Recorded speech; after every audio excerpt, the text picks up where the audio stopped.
We're starting our email list with Dave in Boalsburg, and a lot of people had the election on their mind over the past month, and Dave wrote in, why does Pennsylvania not have early voting? 40 other states do, and it makes it hard for many people to vote, or is that the plan? I believe a grassroots campaign is going to begin about this issue. It would take the legislature to pass a law to allow early voting, would it not? Yeah, and there actually was a bill that was remanded to committee in the House. Forget which committee that didn't make it out to a vote. But I do support early voting. I think we ought to be working on ways to make voting easier rather than more difficult. And so one of the things I did was online voter registration, which is many hundreds of thousands of people have availed themselves of that opportunity. But I support early voting, whether it's in person. There's a bill that I think was introduced, actually I think it may be in both houses, on that, and also no excuses absentee ballots. So either one of those would be examples. Both of them would be examples of early voting, and I support both of those.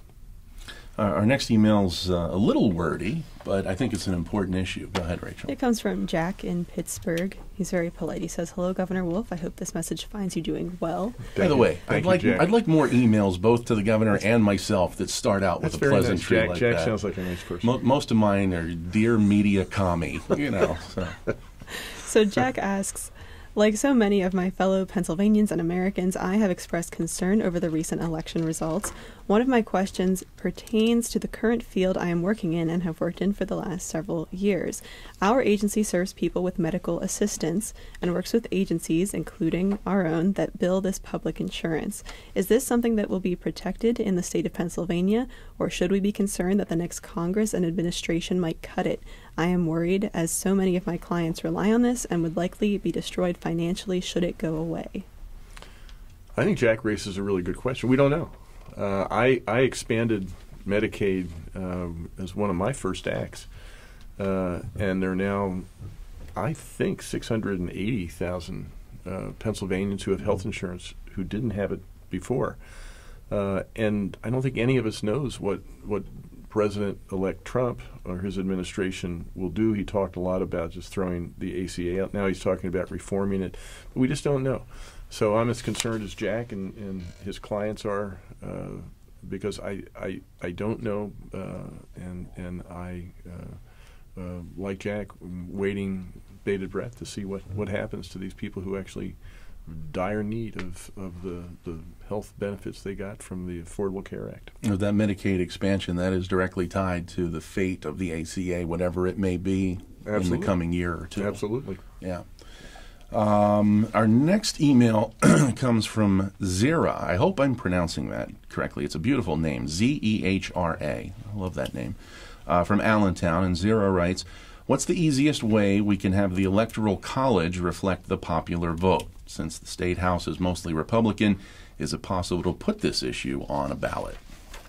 A lot of people complaining about the Electoral College in the wake of the popular vote on November 8th. So yeah, I'll give you a chance to talk about that a little bit. It is interesting. I mean, in 2000, the election, and the election of 2016, the winner of the popular vote did not win the presidency.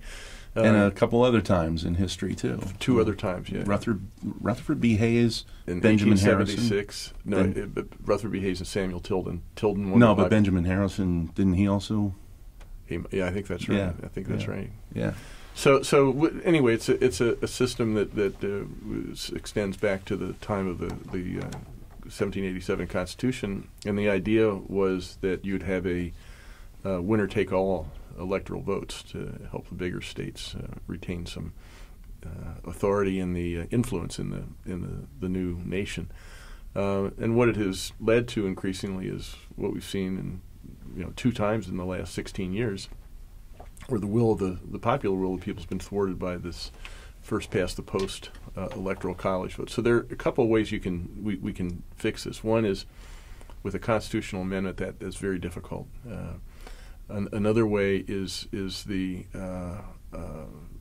we can join a compact called the National Popular Vote Interstate Compact. That's a mouthful.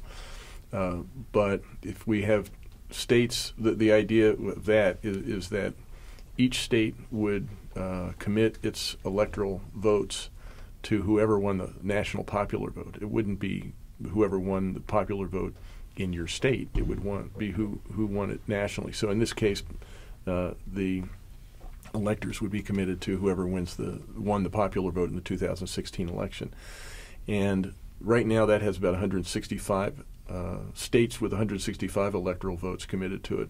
Like a presidential election, you need 270 electoral votes to get, so we need another 105 electoral votes. So far, Pennsylvania has not weighed in on this, but that would probably be the easiest way to have the vote changed. I think the only other way would be a constitutional amendment to the Pennsylvania Constitution, but I'm not sure how that usually takes two consecutive sessions and then a statewide ballot.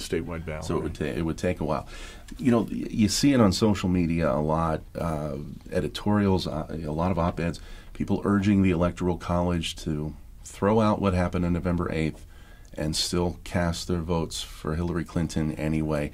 Now, I know you're disappointed in the outcome of the election, but would you agree that would be a disastrous thing to do for our republic? I think it would be one more thing. It would undermine the legitimacy of the system. There is a legitimate and legal way to change what we don't like in our democratic system, and I think we ought to employ those ways to change it.